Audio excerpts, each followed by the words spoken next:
Hey friends, welcome to a very special episode as we wrap up the month of May. I have a couple of guests today. We are talking to Emily Golden and Rachel May from Golden May Editing. They are also book coaches like me, and we are having a great conversation starting with late diagnosed ADHD and how that changed the way that we write and think about our productivity and such. And we talk about so much more because, we got two people with ADHD bouncing off each other. Oh, we talk a lot about letting the first draft be kind of messy and allowing the discomfort of learning something new and practicing a new skill over time. And the fact that it might feel bad sometimes, but that doesn't mean you should stop doing it. Learning something new, there's always a level of discomfort as you are learning your new skills and mastering new things. So we talk a lot about just sort of the human messiness of the writing process. And we talk about writing craft and how a lot of craft books are targeted to neurotypicals, and just we get into it. So wanted to give you that little introduction here, and then we will go ahead and just jump right into the interview. I hope you enjoy this one.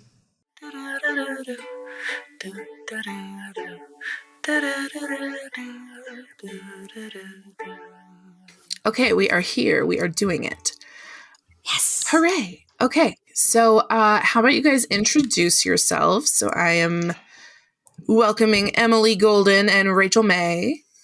So hi, I'm Rachel.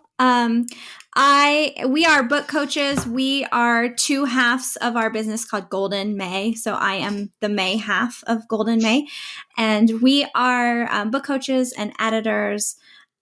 We are also authors, but we have, we've been doing this for about 6 or 7 years now, and we've grown a lot. And when I started being a coach, I did not know that I had ADHD, and then I was diagnosed with ADHD, and then a lot of things became really clear. And I think it really impacted the way that we approach our coaching, which is just that every person's brain and body are unique, and you can't approach writing expecting one way to work for everybody. It just doesn't. Craft doesn't work that way. Process doesn't work that way. So we spend a lot of our time teaching how to find the right process for the writing individual, because it matters. And I have never learned craft the same way that Emily has, and vice versa. But the theory is still really helpful. But it's all about how do you put that in practice? So yeah, we've gone through phases of dealing with burnout and hustle culture and getting rid of hustle culture or detangling that from our lives and learning how to adapt craft to each different parts of our process. And that kind of wraps around to what we were going to talk about today a little bit about revising and drafting and how we approach it a little bit differently. So yeah, that's a little intro to me. Love it. I feel like you introduced me. Did I do it both? I am the golden half of Golden May. No, I feel like Rachel covered all of it. We met over 6 years ago, which is crazy, through the internet. On Twitter. On Twitter, back in the golden days of Twitter. And and here we are. We just love talking about books, writing books, helping people write books, all the things related to books. Awesome. Well, I also love those things. So we're going to have a great conversation today. Yeah. Very excited. Yeah. So one of the things that we were talking about in our initial call to make sure that we had a topic to at least circle around was that you didn't know that you had ADHD when you started. And I personally am very curious, what changed for you when you learned that? Because for me, learning that I had ADHD, I stopped holding myself to crazy standards. Yes. Yeah. Very, very similar. When we start, and it's so linked to our business and the development of our business, and also the personal development we were going through as business people, because our business coach was actually the one who said to me, I think you have ADHD. You should get tested. So wrapped up in that conversation was how we were building our business, because we were working with our business coach. But when we first started learning together, and this is before we had actually started the business, this is when we met on Twitter and we became critique partners first. And we decided, let's learn everything we can learn about craft. And then once we did that, we were like, we really love this. This is so fun. What if we taught it to like other people? Or what if we, became editors? Because we also had aspirations to do that separately. And we were like, what if we did it together? But when we were learning, I had this really personal, intense struggle of like, the books tell me to do it this way. And I'm like, I cannot do it this way. I don't know how to do it this way. Like I can read words in a craft book and be like, cool. But then I would go to put it on the page and it just would not translate. And that came up for me in a lot of different ways, like outlining and some of these like really, and like sitting down at the 5 a.m. writers club. And it's not just saying like, those are neurotypical things and the way I do it is a neurodivergent thing. It just was like, there's all these expectations and structure that I felt like the world tells writers what they need to be. Yes. And that just never worked. I was in that 5 a.m. writers club for a minute. Yeah. 1 minute. Yeah. It's so hard. And I want to circle back to Emily's experience too, because I always felt such a comparison to Emily, being like, I need to do it the way that she's doing it. Because I wanted, like, I really wanted to be, I respect Emily so much, but it wasn't just about that. It was like, I want to be the writer, I want to be the person, I want to meet the thing. But I think we've both like moved away from the shoulds. So there were a lot of shoulds is what I'm getting at, that we're telling both of us, not just me, but we're telling both of us, like, this is the way that you're supposed to be a writer. And this is how you should do things. And yeah, I have had like similar experiences. Sorry, I didn't mean to cut you off. No, you're fine. Go ahead. Like, I love reading books by writers about writing. But at the same time, like, I look to those books for inspiration, not instructions. Yeah. And I think that's like really the key, especially when you're trying to like ramshackle together the routine and consistency, what that looks like for each individual person. And like, it really is so individual. It's unfair of somebody to say, this is how you should write, because like, nuh-uh. Like, no, like, because each individual person is different and learns differently and works differently. And to come at writing like there's one correct way to do it, I think is just incorrect. Exactly. Yeah. I think we learned that. We were learning that. And then when I got my diagnosis, I started looking at like a lot of the internalized shame, a lot of the internalized pressure. I was also like 2 years postpartum. So my baby was like, my brain was still foggy. Like, I don't even feel like I recovered full brain power until she was like 3. So at the same time, I was like trying to navigate that part of my life. I felt like an intense burnout. I felt like nothing is working. And the diagnosis gave me like a little bit of an identity crisis at first. And then when I settled into it, I was like, oh yeah, this actually makes a lot of sense for me, why I can do 12 things at once, or like why this has never made sense, or why I will need to like, why I hate reading a craft book, but I could talk about it for hours and hours and hours. And like kind of the different ways that I absorb the knowledge and the way that we would engage with our material and the way even that we would teach it. I mean, I've always been a pantser. Emily's always been a plotter. So we had always thought of our business as there's no one right way to do those things. We would always teach that. But once it kind of clicked for me that my brain's just wired differently, I stopped feeling guilty about that. I don't know if that makes sense, but like I am a nighttime writer. I've always been a nighttime writer. And I stopped like feeling bad for writing at night. I just was like, this is what I'm just going to do. I'm just going to do. Yeah. Because like the feeling bad is like this weird weaponized shame of like the Industrial Revolution, right? Like we're supposed to work from in the daylight hours. And then and then do this and that. And then we've got like the 8-hour workday and the 9 to 5. And so if your work happens outside those hours, you're weird. You're a super weirdo. Mm-hmm. And I'm not here for it. Because again, everybody's different. Like humanity has only been trying to like contain itself in these weird little boxes of propriety for a very small amount of human history. Yes. And I think we should be free, and we should write poems on the rock walls and and eat berries. That sounds lovely. Yeah. So I think like to go back to your question, I feel like I let go. Yeah. That was what changed, and then letting go changed 1,000 things. Yeah. But as it does. Yeah.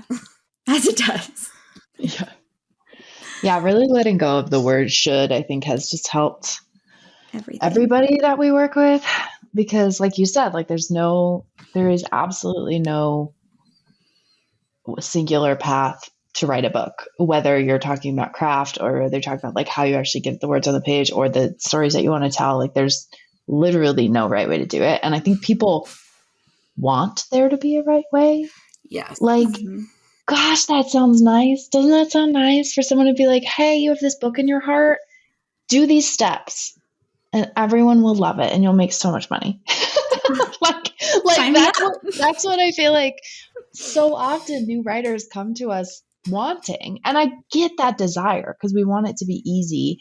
And I feel like there's something that's like, you already have to learn how to like learn what book you want to tell. You have to learn how to write a book. And then you also now you have to learn like what processes work for you. Like there's so many learning curves when you first sit down to write a book. It is. And I just feel like hearing that there's no perfect process can be exhausting for some people because they're like, oh, now you're telling me I have to get to know myself. Like, yes. And then with ADHD, how many things? Even if you find something that works, it might not work in a year.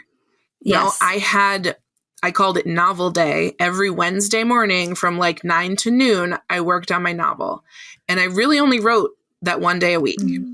I wrote 104,000 words in a year, drafted like 2 novels. And then since then, it has been like pulling teeth. I can't like sit there on novel day anymore. And so I'm furious because like I had a system that worked really, really well. And now my system is all loosey-goosey and I have to figure it out again. And that's just part of it. And I think there's another layer of having to like let go of expectations there because like stuff still is going to change. You are going to change over time. Like the things that worked for me in middle school to organize my time were different than the tactics I used in college to organize my time. And they're way different now that I'm approaching 40 and I have ADHD and I'm self-employed. Like the guardrails are gone. And sometimes I miss the guardrail. I definitely miss like the little spiral bound agenda that I got with like little slots in it to maintain all of my homework and everything. And I kind of miss having like the structured lessons of school and like a rubric. And like you're saying, this sort of like formula. Here is the formula. Do it. Get a good grade. Be successful. Be a good person. Yeah. I used to have planners were always my thing in high school. So I love a good planner. I also still really love the idea of a good planner. And after I had my baby and we started our business, we got into the full focus planner. I got into the full focus planner. And I was like, that will fix me. You bought one. I think I had like 5. I filled in one page and was like, I'm never doing this ever. Yeah. It's still down there. And I'm like, it's nice to look at. It's a very pretty bound notebook, but it just isn't the same. And like, that's been weird because that doesn't stimulate my brain the same way. It doesn't work the exact same way as it used to. It also makes me feel like I'm going to fail, right? Yeah. I'm not going to pull it off because I was so successful with all my planners. I was a very high achieving academic and like also it's typically, that's not true. I take that back. School, it was easy for me to slip into hyperfocus, and I know that now. But like when I got my diagnosis, I was very much like, how could this be true? Because I was good at school. And then I learned like the different types of ADHD and like the internal kind. I was like, that's the one that I got. Yeah. We're like both. So I always have to be doing something with my hands. I've got a bunch of fidget spinners or like things to do. That's why I'm always touching my water bottle. You know, I've got things to keep me busy. But anyway, fidget. When I had that and I was like, okay, now I know why my brain is feeling so fast all the time. Then I started to feel, as you said earlier, like those other things that I used to use didn't work. After you have a child and your body goes through all these changes, it literally just doesn't work the same way. And so my brain was like, just kidding. You have 80% of brain that you used to have. So good luck with that. And I started to get this feeling, however, of like, I almost picture it as like a rope on my chest, like pulling me, being like, that's what I want to do. Ooh. And I follow that now. See, I love that because I feel that like in my collarbones. Yeah. Like when I feel like I really resonate with something, it feels like I go outside and it's like the first spring day and there's a beautiful breeze and I just like breathe it all in and I can feel like the sun shining on me. Yeah. And that's what it feels like when I'm like really in the flow of something. Yeah. So when I'm writing and I'm like, this isn't right anymore, this process isn't doing it for me, then I'm like, what's that? Where's that rope pulling me? And I'm like, just do that. Yes. I won't do this other thing anymore. That's dumb now. I know. I was in the middle of writing the other day and then I just started writing like, this is stupid. I hate this. I don't feel a connection to it anymore. Is it all gone for good? No, it won't be gone for good. I just need to take a break. And so I'm like typing this to like get to my word count goal. Yes, exactly. I'm like, you're going to get some stream of consciousness fury right now. I like have to hit my goal. Too. I was writing this scene and it just unwrapped. Like I was like 80% through. I was like, I could see the end, and then it just like blew up, you know? And I was gonna send it to my alpha reader. And so I just wrote, this scene sucks. I was like, I think this has to happen. I don't know. I'm sorry, blah, blah, blah. And I just like ended the scene. I love that. And then she listens to it on like an audio thing. So it's just like went into this rant that I had. I love that. Yeah, that's amazing. I needed to break too to get back to the point. Yes, like sometimes you just need to stop. Yeah. Reevaluate. Yeah. But like I always feel like that's a really good tool to just get the emotions out. I mean, I have a client who I've worked with before who had ADHD, and whenever she would like plot a scene, it would just like hitting a wall. Like we would go nowhere. And being someone who doesn't plot or give do we curse on here? Can I? Oh, can yes, I yes. Who doesn't give a fuck about plotting things ahead of time? Now I have learned how to incorporate structure into my process. Yay me.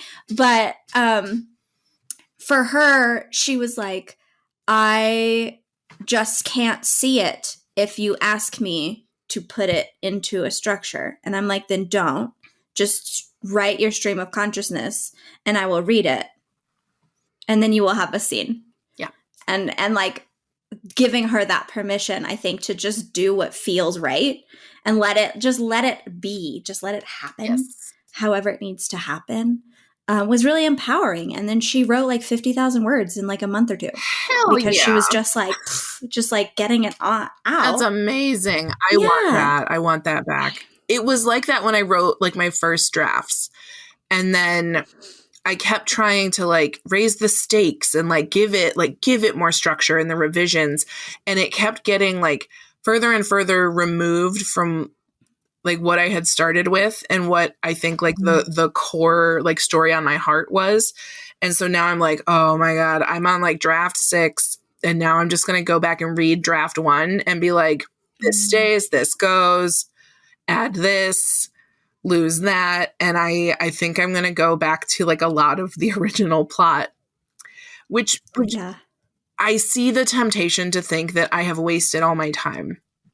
Mm-hmm. But if I didn't try so hard to turn it into like whatever my 4th draft, 5th draft, 6th draft was, I don't think I would have gotten to the point where I'm like, no, like this is for sure the story that I told in the first draft. And I need to make that story stand up more structured as opposed to like changing it and keeping just a few things. Like it shouldn't have been a rewrite. It should have been like a shoring up of what was there. And, you know, I've also learned a lot about what kind of tense I like to write in and the POV. And like, I got to play in the sandbox, which is how I think of a first draft, is like, you are throwing spaghetti at the wall. You can write one chapter in 3rd person, omniscient. You can write the next chapter in 1st person, like present tense. Then you can do a past tense. Like, I don't care. Because you're just playing around and you're finding your voice. Yes. Yeah. So what are you doing now? Are you going to go back to that? How are you going to go back to that first draft? My plan is, I think I want to try and like get it printed at Staples or something so that I can like read it and mark it up and get messy. Because when I try and read it like in a Google Doc, I get distracted and then I start trying to edit it. It's like if it's right there and I can type in it, that's the danger. So I want to try and get it like bound or I don't know, staple it. I don't care. Put it in a 3-ring binder so that I can go through it with a pen. Yeah. What will your revision process be like? I don't know. Because so far it's been chaotic. Yeah. That's what it will be. Just chaotic. Chaos is kind of my thing. Kind of thing. Yeah. What's it feel like to dive into that chaos? Where do you start at the beginning, the end, the middle? Do you start with like character stuff or do you make a spreadsheet? Probably not that. I do like a spreadsheet. I actually, so I just last weekend taught my novel parkour workshop, which is my secret 3rd thing between plotting and pantsing. Yes. And I say that it has like enough structure for your autism and enough flexibility for your ADHD. Love that. Because it's brilliant. I do like the structure. I like being like, okay, in act 1, I need to hit these points. In act 2, I want to get to here. Like it helps me pace. But when I start trying to like over engineer like all the bullet points of like, well, this has to happen here and this has to happen here, then the ADHD part of me starts getting like, I don't like when you tell me what to do. So it needs to be a little bit more flexible. Yeah. So sometimes my outline says like, the scene will tell me, but she realizes she's psychic, you know? I love that. And then the scene told me and it was beautiful. Yeah. That takes, I feel like though that takes a lot of self-trust to get to those places. That's a great point. I will receive that compliment. Thank you. Oh, yeah. You're welcome. Yeah. I'm trying to lean into that. I like that. What do you mean? I have a new offer, which is called the Sacred First Draft Society. And it's really going to be about like building that trust, like, and the relationship between yourself and your story. Because when we intellectualize it, we get in our heads, we start like writing the story we think other people want to read. And like that first draft has to be between like you and God, like, with no judgment. Like it's a spiritual endeavor, in my opinion.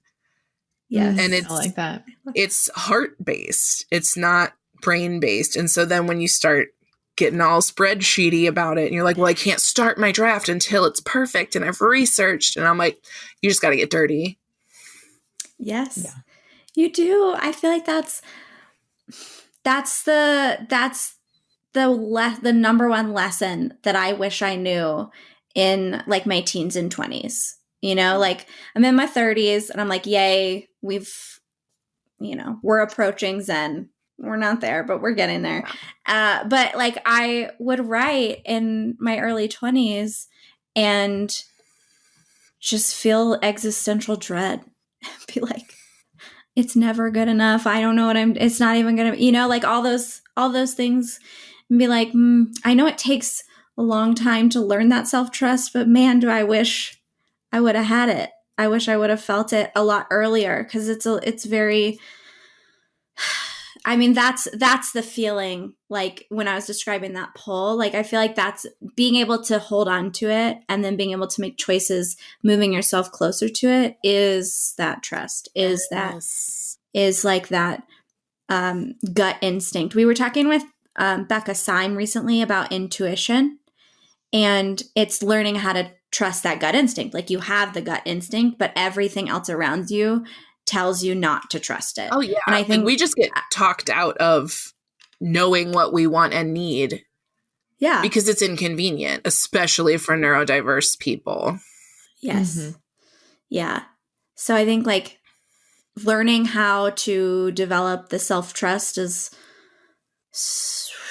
it's all important, but very, very important. Like, that's what I feel like has been most resonant to my author journey, is not like the amount of craft books that I read, which again are important, and knowing the craft knowledge is helpful, but that craft doesn't mean anything when your brain tells you suck and you can't do it. Yes, you cannot like shit talk your way into like loving yourself and trusting yourself. Yeah. You can't shame your way into self-love. Like, it just doesn't happen. Yes. We love to think that we can just like browbeat ourselves into success. Yeah, but if that was going to work, it would have worked.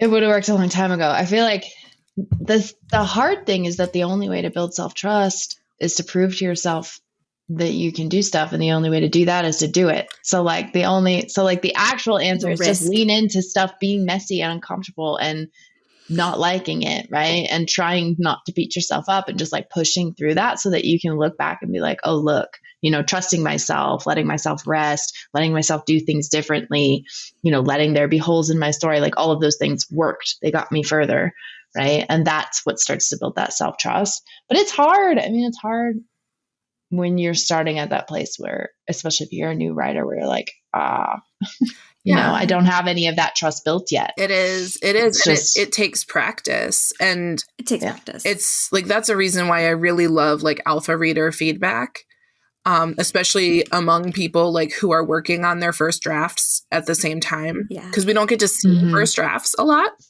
Yeah. Like, we read books and this is a final copy. And so being able to, like, you're writing it and you're like, this is so cringe. Oh my God, it's terrible. And then you share it and other people are like, I love this. I can really like see the shape of your story. And then you read theirs and they think it's super cringe and really rough. And then you read it and you're like, but it's beautiful. Mm-hmm. And you start to understand that like the first draft is scary because it's new. Like, I think it's going to be scary every time I first draft anything because it's always going to be uncharted territory. Yeah. Mm-hmm. But like, being scared doesn't mean don't do it. Exactly. Yeah. And I love one thing that I did with this last. So I'm revising my third book, and it's been a challenging process for not book related reasons. Like, my family's health has been horrible this whole year. So it's taken me a lot longer than I originally anticipated. And it feels like the universe is conspiring against me to make this book so hard. So it's taken a long time. When I was writing the first draft, I was like, my heart is so tender right now. I have to only get positive feedback. Yeah. If anyone critiques this book, I will lose my mind. And like, like, I know that the book is going to be fine, right? Like, it's fine. But when I sent like 3 copies to alpha readers, Emily being one of them, and then 2 others, and was like, only positives. I will accept nothing else. But if I hadn't done that, I honestly don't think I would have finished it. Like, I was in I really just feel raw from this year. And again, it had nothing to do with the story itself and nothing to do with like my previous 2 books, which are wonderful. Like, I love them. And it just had to do with like things going on in my life where I was like, I am in an emotional state right now where outside feedback that is not encouraging is going to derail me.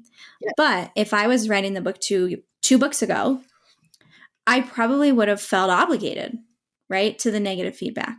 Yeah. And who cares? Yeah. I don't need that in first draft. In my first draft, it's just everyone tell me how beautiful it is. Consciously, I know I'll fix it. But like everybody tell me how wonderful. And it was incredibly helpful to like knowing what you need, like when you're getting feedback, super helpful. Like, I ask people in my critique groups, like the size of feedback they want. Because I use this metaphor of like revision is like a jar that you have to fill with glitter and marbles and golf balls. And the only way to get them all in is to start with the golf balls, which is like your big picture. Like, is the plot going in the right order? Am I introducing the character like when he needs to be introduced? And then the marbles are like smaller scale things. Like, this isn't quite in this character's like voice. Like, it's out of character for him to have done this. Like, let's fix it. And then the glitter is like the M dashes and the commas, semicolons. And I would choose this word, but if you get in there and you start critiquing like people's word choices and commas and stuff before they like, first draft feedback is for golf balls. It's for like big things. So like if big picture, everything's good, then all it is like, I like this. Yeah. Yeah. I love that. That is really resonant to me, I think, just for the picture. So I love that you use that in how you describe it, because it's so true. If you were to, but everyone, it's not everyone. It's, I feel like my natural tendency to focus on the glitter because it's so shiny and easy. Yes. And like, oh, the golf ball parts, those are tough. Those are the hard parts. But they really do need to be, that's what I'm doing right now. I like am yanking out all of the golf balls and like putting them back together. And it's just like, jar. Do I need this golf ball? Like, yeah. And then once you've got all your golf balls like settled in your jar, then you start in on the next thing, which is the marble size. Yeah. Love that. It's all making me think of like, writing is just like a massive exercise in like constant trial and error. Yeah. And like the reality of that is like, and I kind of like that better than saying like, you're going to have to fail all the time. Cause like you are, right? You're going to have to, you're going to make choices in your draft that you then change your mind about. You're going to try different processes that aren't going to work for you. You're going to like, it's this constant like coming up against discomfort. And it's just making me realize that like the only way to get to the end of books you love is to learn how to sit in that discomfort and like push through it and figure out like, not push through it from like a browbeat yourself into pushing through it, but just to like let it be uncomfortable and like learn how to move through that discomfort. Like last week I was writing my last act and it was hard because, it's like where all the threads of the story come together and you're like, did I set everything up right? Like all of a sudden the holes start to appear. And it just felt like this like constant, like, I would take like 2 steps forward and I'd hit another wall and then I'd like be like, okay, now I'm really uncomfortable for a while, but I have the tools now to like work through that. So like, one of the things is like, I bitched to Rachel about it for like a really long, she was like, just don't finish it. She was like, just start over. I was like, okay, like 100%.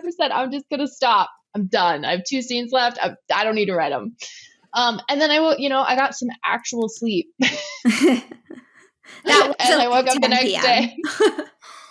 When you were texting me that. I know. It was late, I guess. Yeah, I don't know. But then I like slept in because I am a 5 a.m. writer. And I knock it up at 5 a.m. And then like by the time I was, going to do things other than writing, I was like, oh, actually now I can see what I'm going to do. And it's like learning like where those discomforts are and what they mean, right? Because sometimes there's the discomfort that means like you went too far. Just chill out. Yeah. And then there's the discomfort that's like something's not right in the story. You need to stop and back up. Right. And like learning, it's just this massive experiment in like trial and error to figure out like what those discomforts feel like and where they, where that pull should lead you. And the only way to learn it is to just make a bunch of mistakes. Yeah. And have like sucks. Like me 6 years ago would have been like, no, I refuse to accept that. Same. Because like we hate mistakes. Mistakes mean we did a bad thing. And like we really got to lay off mistakes because like it's there's no moral judgment. Exactly. It's just like I tried this and then it turns out I didn't like it. Right? Like if if I give you a piece of sushi and you're like, I'm going to try sushi, and then you're like, I hated that, you don't want to jump off a cliff about it. Like, it's just something that you didn't enjoy. And so you're not going to do it again. You're going to try something different. And that's how we need to approach like most things, like even communication, like talk to people. If it doesn't work out, try a different tactic next time. Yes. You know, like we spend so much energy in that space, right? Where you're talking about like you tried the sushi and you didn't like it, right? And then that space of like, oh my gosh, I hate myself for that, right? Yeah. We put so much energy in that little space, and it hurts me when I see writers who are just like living in that space. You know, it'll take them a month to take one step, and then they hit that space again. And it like, you know, it's like, you got to learn how to live in that space and like not beat yourself up for it and just be like, oop, I didn't like the sushi, right? Like, oop, I didn't like that scene that I wrote. Right. Yeah. Whatever. Like, right. That, and it's hard. It's not like I'm going to feel like whatever every day. I definitely didn't last week when I was like, everything's broken. I hate everything. Right. But I learned that I was in that space. Like now I can consciously be like, oh, I'm in this space right now. Let's go take care of that before we try to move forward. And it just moves so much faster. Yeah. It And took smoother. It took like a lot of reparenting work, I think, and like self-introspection because you have to like understand, why do I feel like eating a piece of sushi I didn't like means I'm a morally bad person? Why did I feel like that? And like exploring that, and that's hard. That's super hard. And we did it, you know, like not perfectly, but I want to acknowledge, like, we talk about this a lot too in our podcast, that there is this whole sphere of work that's never ending of like just learning how to talk to yourself differently and understanding why you talk to yourself that way in the first place. yes. Because that's a lot of work. That's a lot of work. It's lifetime work. Like, yeah, like therapy kind of work, you know, like I thought we were here to write silly little stories, guys. Right. Yeah. Welcome to what my writing incubator calls Therapy Thursday. I love that. We used to have 2 coaching calls a week.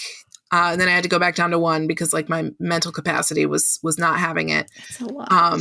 But on the Thursday call, oftentimes nobody would have a question. They just wanted to hang out. And so I would be like, well, I'm not going to record it. Like, let's just hang out then. Like, I'm not going to make you have a question. And so we started calling it Therapy Thursday. And then for a while we didn't have that anymore. And then they were like, we want Therapy Thursday back. So now we put in our Discord like server video chat. So it's Therapy Thursday. And that's why we're talking about all this hard stuff today. You have to talk about it. It is very helpful to talk about it. Yeah. But I mean, I'm going to bring back hustle culture for a second, but like you were saying at the beginning of this call, we are asked to live inside a box, and that box determines the way we live. Mm-hmm. And if you try to step outside that box, it's like, oh no, alarm bells ringing, wah! And then you like have to learn how to turn off that alarm. But if you're not understanding what's causing the alarm in the first place, you're not going to be able to turn it off. You're just going to go back inside your box and be like, this is my safe zone. I know what the rules are here. And I did feel for a very long time that like making mistakes was a moral shortcoming. You know, like nobody ever told me that to my face, but like that clearly became internalized in my life that failing was bad, period. Mm-hmm. And so then every time I would fail, I would cry. Like I mean, I'm not talking about writing now. I would be at work and like make a mistake and my boss would be like, hey, we need to do that differently. And I would just cry and he'd be like, what's going on? And I'm like, I don't know, but I'm really sad about this. I can't even tell you why. And like, that was a lot of time to figure out, why is my entire reaction from my body like instant cortisol flood, instant stress, in this belief that it's bad. Then I did start thinking of it consciously, like it is an experiment. That's the word that I always use for my own self, is the word experiment, because I was I grew up in sciences. Sciences was always where I excelled in school, and I went to college originally for pre-med. So I did lots of science work. And like, you're always told that even if your experiment fails, you just learned, like, the scientific method is not that you failed. It's that you've proven this way you did it didn't work. Right. Yay. Right? Like, it's not like you try again. Yes, right. It's not like you do this research paper and everyone is like, oh no, your experiment failed. You didn't do it right. They're like, no, you proved that this way did not give you the result you wanted. And it's totally objective, right? And then adopting that kind of, I am not an objective person by nature, but adopting this kind of like objective view of the writing process of like, it's data. Yes. It's just data. Yes. Mm-hmm. I'm just learning. I love it. What to do. Yeah. I like sometimes when I'm too in my head with like the hustle culture and stuff, I like to pretend that like Spock is here observing the human writer in the 21st century, right? And Spock is just being like, okay, all right, I am noting the routines. What does the writer do? Why is the writer drinking so many energy drinks? Why is the writer crying? And it's like, you can sort of like, if I can get a little bit of distance between me and my brain, I'm doing a lot better. Yes. Just step outside it for a second and like look in. No, I'm Spock. And Spock is just curious. Yes. What's this? What's Google Docs? What is that? Yes. Why? What's this pivot plan? Why is she struggling so hard with that? Also, it's also really helpful when like navigating like toxic relationships, like somebody gaslighting you, just being like, that's interesting. This person is saying something that goes against all visible data. Curious, right? And then you move on. Right. Don't get sucked into it. Spock is here and he says, don't take that bait. No, he says, so good. There's a clear conclusion that you could draw, but let's observe the facts. Yes. See what's really happening. Yes. Yeah.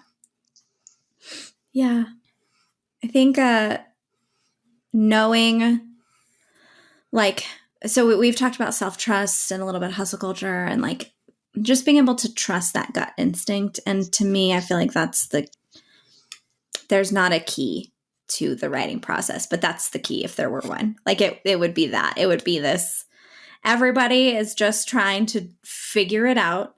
We're all collecting data. We're all learning and navigating, and like we can all learn from each other.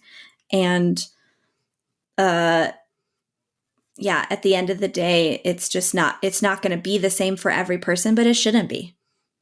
That would be boring. It would be boring. Like, and how boring would it be if we never had to learn new stuff and be a beginner at it? Like, no, I don't want knowledge beamed into my head. I want to think about it and I want to learn how to do stuff. And like everybody's like, well, I asked ChatGPT and it told me this. And I'm like, but why didn't you think? Yeah. Like, are we really so far removed from thinking already that we're just like, we're going full like Act 3 of WALL-E? Yeah. Like, that's how it feels a lot of the time. It's nuts. Everybody gets on like fat people about the ending of WALL-E, but they never sit and think about the system stopped, started making decisions for everybody. And so people stopped thinking for themselves. And like, that's how we got there. It wasn't, look at all the fat, lazy people. Anyway, I'm going off on a freaking Disney tangent now. Yeah, it would be boring if we all tried to do it the same way. And then like you could only ever have one craft book, and that wouldn't be great. No one would want to read it. I say that because I'm like, I want to write my own craft book one day, but that's ever going to happen. I have to have new information to provide. I was talking to my daughter the other day. She's 4 and she's getting in this. She is starting to be a lot more conscious of things not going the way she expects. Mm-hmm. So then that's hard, because if you expect something to happen and it doesn't go that way, you have a whole bunch of emotions that come up. And if you don't even know how to deal with your emotions, how are you supposed to understand that like nothing bad happened? It just didn't happen the way you thought it was going to happen. Mhm. And so she's an incredible artist. And she gets really frustrated when a picture doesn't look the way that she thought it was going to look. Oh, yeah. And so she like crumples up the paper and she's like, no, like she has a full body reaction. She like starts to cry and she gets really frustrated. And so my husband and I have been talking to her a lot about this concept of perfect. And like we've said many times, like perfect doesn't exist. And it doesn't. Perfect doesn't exist. And we say perfect would be boring. Mm-hmm. And the other day, her and I were doing something. I can't remember if we were drawing or if we were doing something unrelated. I think we might have been like, no, that's what it was. She was helping me chop vegetables for dinner. And she chopped one and she was like, is that the right size? And I said, that's perfect. And she was like, perfect is boring, Mom. And I was like, you're right. That is that's just the right size. Let me back up. Yes, that's the right size. It's not just that is perfect. Yeah, so I'm like, okay, good. Say that more because it's a good reminder to me too. Oh, yeah. That, like, Yeah. The vegetables just get chopped. They don't have to be chopped perfectly. But I like that we talked about like intuition and like sitting in the discomfort. Like, I really want to break down the idea that stuff worth doing should like come to you easily, or like you should feel called to it. Like, I feel called to write, but that doesn't mean it's easy all the time. Mm-hmm. Which is a reminder that I need a lot. And my partner, who I coach on his story, recently handed my own ass back to me by like repeating the things that I had said. Because I was like, I don't feel connected to my story anymore. It's over. Everything is bad. It's done. I'm going to go lay down in the grass and just wait. Me last week. And he came up and he's like, telling me all the nice things I needed to hear. He's like, hey, like you can take a break. Also, like it's not gone forever. Try it from like a different perspective, like try a different approach. And I'm like, I'm really good at this. And I'm so mad because like he wouldn't have those lines if I didn't coach him, which is fun. And it's rough because like a lot of my friends are also like people who I've helped with their books. And so I can't even talk any shit because they'll be like, is that true? And they don't let me get away with any of it. And it's beautiful and frustrating. Yeah. Like, why can't they just let you wallow? I mean, if I said I just need to wallow, they would allow it. But I do kind of appreciate that they're like, oh, good. Our fearless leader also gets like this. Like, okay, good.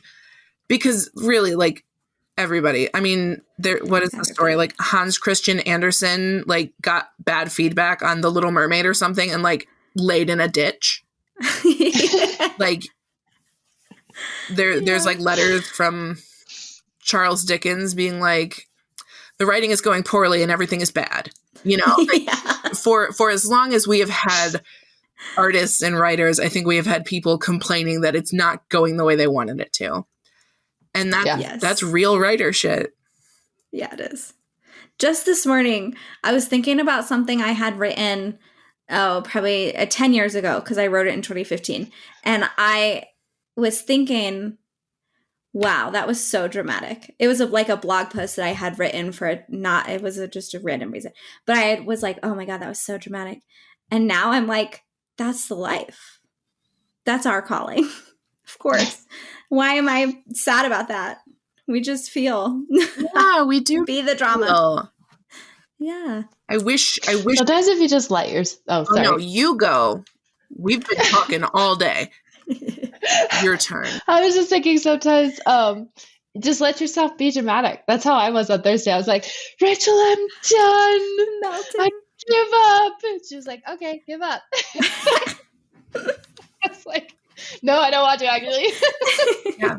Sometimes we need drama. Just let yourself embrace it. Be dramatic. Yeah, but then I fell into the good person morality policing around like my dramatics, right? Because a better person would just be chill. Yeah. And it's like, well, honey, that's dissociation. So Yeah. jot that down. You can't just bypass your feelings. You have to deal with them. And to be human is to have freaking emotions. We're on a roller coaster. Like, the government's trying to kill us. I can be mad about that. Yep. Yeah. Yep. That's another thing I feel like I really learned from my ADHD diagnosis. Again, all of this was happening parallel to one another, but the idea that like you can't just bury it all. Yeah. It's gonna come out. And if you're like a highly feeling person, like a deeply feeling person, letting it out faster helps it like go, like you get down the other side quicker. Yeah. Right. Like if you just let yourself feel it, you'll feel it and then it will move on. Yeah. But we're like, no, get in the barn. Get in the barn. And we just keep stuffing everything in the barn. And now we have a stampede of emotion. Yes. That's a good analogy or metaphor. Thank you. All right. Anything else we want to add? Do you guys want to, tell us where to find you on the internet and all that? Okay, I could do that. Yeah. So you can find us. Our website is goldenmayediting.com. And then we have our community, our program is hosted at tenaciouswriting.com. Which you can get through our other website. But anyway, they're connected. So that's where we live on the internet. And then in social media, we are on Instagram at Tenacious Writing. And then we each have our own Instagrams. Mine is at EB Golden Books, and Rachel's is at Book Coach Rachel is fine. At Book Coach Rachel. Okay. I have a couple pages. At Book Coach Rachel is great. And so that's where we hang out, mostly on Instagram. And then we have our Story Magic podcast, which is on Spotify and Apple Podcasts. Awesome. Did I miss anything? No, I feel like you got everything. That's where we are. I love it. All right. Thanks for being here. This was a fun conversation. We took many journeys, but I think we had some good stuff. I think so too. Thank you for having us. Absolutely. Thanks for reaching out and wanting to come aboard. Come on, Story to Magic next. I totally will. Let's schedule it. Yeah. Love that. That'll be fun. Creative with Caitlin Fisher as your host and creative coach.